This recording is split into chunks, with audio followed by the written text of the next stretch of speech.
जोहार नमस्कार, आप सभी का स्वागत है खबर झारखंड तक में। चलिए शुरुआत करते हैं आज के सबसे बड़ी खबर से। झारखंड कैबिनेट का बड़ा फैसला, आईआरबी और वायरलेस दरोगा की भर्ती में दौड़ में मिलेगी छूट। जी हां, बता दें कि झारखंड में वायरलेस दरोगा और इंडिया रिजर्व बटालियन में आर्ची के पद पर नियुक्ति के लिए दौड़ में छूट दे दी गई है। अब इन पदों के लिए पुरुषों को 1600 मीटर 6 मिनट में और महिलाओं को 1600 मीटर 10 मिनट में तय करनी होगी। पहले 10 मिनट में पुरुषों को 10 किलोमीटर और महिलाओं को 6 किलोमीटर दौड़ लगाने के प्रावधान किया गया था। मुख्यमंत्री हेमंत सोरेन की अध्यक्षता में आयोजित कैबिनेट की बैठक में मंजूरी दी गई। मंत्रिपरिषद की बैठक में 18 प्रस्तावों को मंजूरी दी गई है। मंत्रिमंडल की बैठक के बाद कैबिनेट के प्रधान सचिव वंदना दादेले ने बताया कि झारखंड राज्य पुलिस रेडियो में अवर निरीक्षक वितंतु संवर्ग नियुक्ति नियमावली 2016 और इंडिया रिजर्व बटालियन में आरक्षी के पद पर नियुक्ति के लिए जारी नियम में संशोधन की स्वीकृति दे दी गई है। राज्य सरकार ने पूर्व में उत्पाद सिपाही पद के लिए दौड़ में भी इसी तरह का बदलाव किया था। भारत दक्षिण अफ्रीका मैच के टिकट 1200 रुपये से लेकर 12,000 तक में मिलेंगे। जी हां, बता दें कि झारखंड राज्य क्रिकेट संघ रांची ने जेएसएससी स्टेडियम में भारत दक्षिण अफ्रीका के बीच 30 नवंबर को होने वाले वनडे मैच के लिए टिकट की मूल्य की घोषणा बुधवार को कर दी है। जेएसएससी की ओर से जारी दर के अनुसार टिकट की न्यूनतम दर 1200 रुपये और अधिकतम 12,000 रुपये तक है। सबसे न्यूनतम दर की टिकट ईस्ट व वेस्ट हिल एरिया के लिए निर्धारित की गई है। वहीं विंग ए, विंग बी और विंग सी और विंग डी के लोअर और अपर टियर के टिकट 1300 से लेकर 2200 तक में मिलेंगे।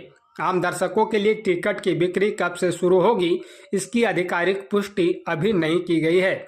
संभावना है कि 25 या 26 नवंबर से स्टेडियम के वेस्ट गेट के समीप बने टिकट काउंटर से टिकट की बिक्री शुरू होगी। टिकटों को बिक्री ऑफलाइन के साथ ऑनलाइन में भी होगी।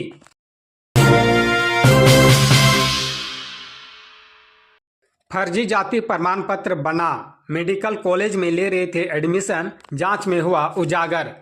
जी हां, बता दें कि सदर प्रखंड के पोखराहा स्थित मेदिनी राय मेडिकल कॉलेज में सामान्य जाति का एक लड़का व एक लड़की फर्जी ओबीसी का प्रमाण पत्र बनाकर एडमिशन लेने के लिए मेदिनी राय मेडिकल कॉलेज में आए थे।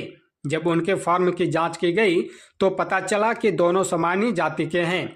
इसी तरह एक अन्य लड़का का भी गलत जाति प्रमाण पत्र बनाकर लाया था। जब उसके प्रमाण पत्र की जांच की गई तो वह भी फर्जी पाया गया। गलत प्रमाण पत्र पकड़े जाने के बाद ये दोनों भाग गए हैं। मेडिकल कॉलेज में एडमिशन लेने के दौरान जब उस छात्र का जाति प्रमाण पत्र झारखंड गवर्नमेंट की वेबसाइट पर जांची गई तो उसकी जाति प्रमाण पत्र नहीं दिख रहा था। उसे बताया गया कि तुम्हारा जाति प्रमाण पत्र सरकार की वेबसाइट पर नहीं दिख रहा है। तब छात्र ने कहा कि सर, आज भर समय दिया जाए, कल दिखने लगेगा। एक दिन बाद जब देखा गया तो जाति प्रमाण पत्र ऑनलाइन दिखने लगा, लेकिन 2 घंटे के बाद जाति प्रमाण पत्र ऑनलाइन से हटा दिया गया। इसके बाद जब छात्र से पूछताछ होने लगी तो दोनों डर से भाग गए।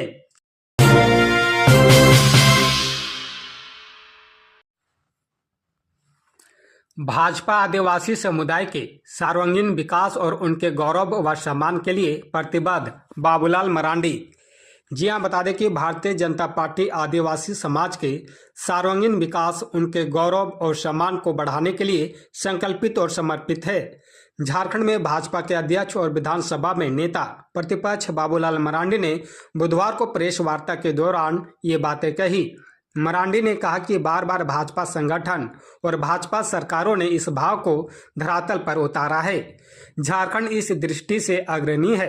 आज विश्व के सर्वाधिक लोकप्रिय नेता प्रधानमंत्री नरेंद्र मोदी ने भगवान बिरसा मुंडा की 150वीं जयंती वर्षगांठ को राष्ट्रीय जनजातीय गौरव दिवस घोषित किया, जो यह बताता है कि झारखंड का जनजाति समाज, यहाँ की भाषा और संस्कृति प्रधानमंत्री मोदी के दिल में बसता है। नेता प्रतिपक्ष ने आगे कहा कि यह राजनीतिक गौरव दिवस केवल जनजाति समाज का ही सम्मान नहीं बल्कि झारखंड के 3.5 करोड़ जनता का सम्मान है। इसके पूर्व भी भाजपा की सरकार ने ही श्रीमती अटल बिहारी वाजपेयी के नेतृत्व में अलग झारखंड राज्य का सपना साकार किया। अलग राज्य गठन की तिथि भी भगवान बिरसा मुंडा की जयंती 15 नवंबर को ही निर्धारित किया गया। जेएमएम कांग्रेस पर पूर्व सीएम चंपई का बड़ा आरोप, कहा कि घुसपैठियों को बसाकर अबुआ सरकार बदल रही झारखंड की डेमोग्राफी। जी हां, बता दें कि आदिवासी मूलवासियों के अधिकार, भूमि और अस्मिता की रक्षा के लिए संघर्ष की पुकार एक बार फिर तेज हो गई है। पूर्व मुख्यमंत्री चंपई सोरेन ने बुधवार को राजनगर में प्रेस कॉन्फ्रेंस कर झामुमो कांग्रेस की गठबंधन सरकार पर तीखा हमला बोला है।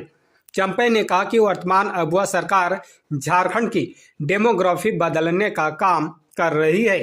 चंपई ने कहा कि आदिवासी वीरों ने हमेशा अपनी हक व जमीन को बचाने की लड़ाई लड़ी है, चाहे 1770 में बाबा तिलका मांझी हो, उसके बाद वीर रघुनाथ सिंह के नेतृत्व में चुवाड़ विद्रोह हो, या फिर कोल्हान में वीर पोटो हो, संथाल परगना में वीर सुधो कान्हू हो, धरती आबा भगवान बिरसा मुंडा, वीर टाना भगत, वीर तेलंगाना खड़िया और ना जाने कितने ऐसे गुमनाम शहीद हैं जिनके बिना भारत के स्वतंत्रता संग्राम की कल्पना भी नहीं की जा सकती। लेकिन कांग्रेस की सरकारों ने हमेशा इनके योगदान को कम दिखाने का प्रयास किया। कांग्रेस की सरकारें आंदोलन को कुचलने की कोशिश की और कई गोलीकांड हुए जिनमें अनगिनत लोग शहीद हुए। यहां तक कि कोल्हान के ईचा डैम आंदोलन में गंगाराम कालूडिया तक को गोली मरवाई गई।